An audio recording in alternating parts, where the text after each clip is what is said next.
Barack Obama আমেরিকার দুইবারের president ছিলেন, কিন্তু তার পদবি চলে যাওয়ার পর সে কিন্তু দেশ ছেড়ে পালায়নি। তো আসসালামু আলাইকুম ভিউয়ার্স, কেমন আছেন?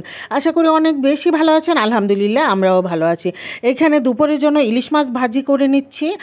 মাছটা কিন্তু ডিমওয়ালা ছিল, তারপরেও দেখা যায় যে ডিমওয়ালা ইলিশ মাছ অত একটা বেশি মজা লাগে না, কিন্তু এই মাছটা তৈলাক্ত ছিল, যদিও ডিম ছিল তারপরে অনেক মজা ছিল।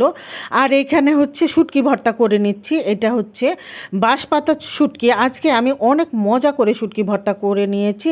কি কি দিয়ে শুটকি ভর্তা করে নিয়েছি বলবো, তার আগে এইখানে একটু চানাচুর খেয়ে নিচ্ছি। এটা হচ্ছে রান্নাবান্নার এক ফাঁকে একটু ক্ষুধা লেগে গেছে, আর চানাচুর মাখাটা যদি পেঁয়াজ কাঁচামরিচ দিয়ে ভালো করে ঝাঁকিয়ে মাখিয়ে নিয়ে খাওয়া যায় তো কিন্তু অনেক বেশি মজা লাগে। তো আমি এখানে সরিষার তেলটা অ্যাভয়েড করেছি, যে তেল একটু কম খাবো, তাই তেলটা দেইনি।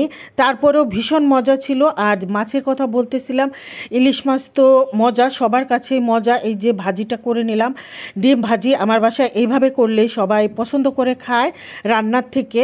তারপরে ইলিশ মাছের যে বাকি অংশ ছিল, মাথার লেজ, তারপরে কিছু অংশ, ওগুলো সব দিয়ে আমি কাঁকরুল আর আলু দিয়ে একটা তরকারি রান্না করব, একটু ঝোলঝোল করে, বেশি একটা ঝোল না। আর এই তরকারিটা হচ্ছে পটল আর কাঁকরুল আর আলু। আর এই কাঁকরুলটা অনেক কচি আর সতেজ ছিল, তাই তরকারিটা বেশি মজা লেগেছে। আর এখানে হচ্ছে শুটকি ভর্তা করেছি আমি। পেঁয়াজ ভেজে নিয়েছি, রসুন ভেজে নিয়েছি, কাঁচামরিচ, তারপরে শুটকিটা সুন্দর করে মচমচে করে ভেজে নিয়েছিলাম। তারপর হাসনা পাটায় বেটে ভর্তাটা করে দিচ্ছে আমাকে। আর এইখানে হচ্ছে ভালো করে হচ্ছে সবজিটা কষিয়ে পানি দিয়ে ঢেকে রান্না করে নিব কাঁকরুল তরকারি ইলিশ মাছ দিয়ে। এই তো শুটকি ভর্তা সে বাটতেছে। প্রথমেই আমি বাটা শুরু করেছিলাম ভিউয়ার্স, বাটা শুরু করছি, কিন্তু কতক্ষণ বাটার পর দেখি যে না, অনেকক্ষণ টাইম লাগবে বাটতে। তারপর হাসনাকে বললাম তুমি একটু বাটো। ও বলল আমি তো আগেই বলছিলাম যে আপু আমাকে দেন। ও একটু অন্য ভাষায় কথা বলে, খুব ভালো লাগে। যাই হোক, ওকে আমি ইচ্ছা করেই দিইনি, আমি একটু বাটি।